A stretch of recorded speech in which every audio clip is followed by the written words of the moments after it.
Metro station का नाम है पीसीआर मेट्रो स्टेशन।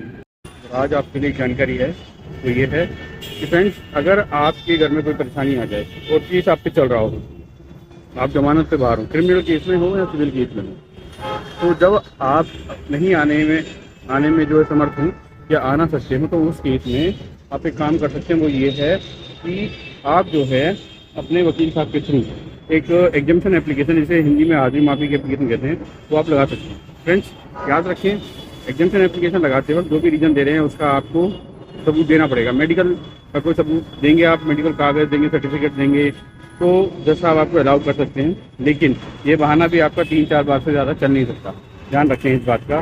तो आज की जो केस के मैटर में मैं आया हूँ, पीसीआर रिपोर्ट आया था, उसमें मेरे क्लाइंट के ऊपर कम से कम 3-4 केस थे।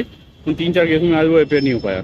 हालांकि उसमें से एक आर्म्स एक्ट का केस था, 307 IPC attempt to murder case, और बाकी 326 420 के केस थे।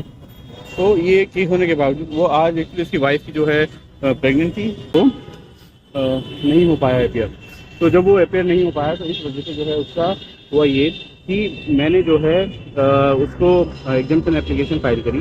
तो जज साहब जो पूछते हैं वो कहते हैं कि आप जो है एग्जाम्पशन एप्लीकेशन फाइल करें तो मेडिकल डॉक्यूमेंट भी फाइल करें। मेडिकल डॉक्यूमेंट कोई है तो मैंने जो है पहले ही इसका अरेंजमेंट करवाया था। मैंने कहा था पहले ही मेडिकल डॉक्यूमेंट दो, तब वो मेडिकल डॉक्यूमेंट मेरे आया तो मैंने जो है इसको प्रिंट लगाकर कॉपी लगाकर से जमा कर दिया। तो इससे क्या हुआ कि आर्गूमेंट आपका स्ट्रॉन्ग होगा।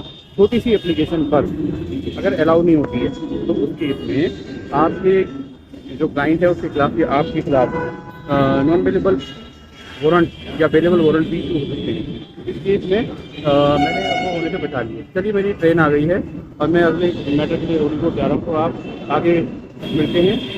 ध्यान रखें, आज का लीगल अवेयरनेस की नॉलेज के लिए जो मैंने आपको बनाई।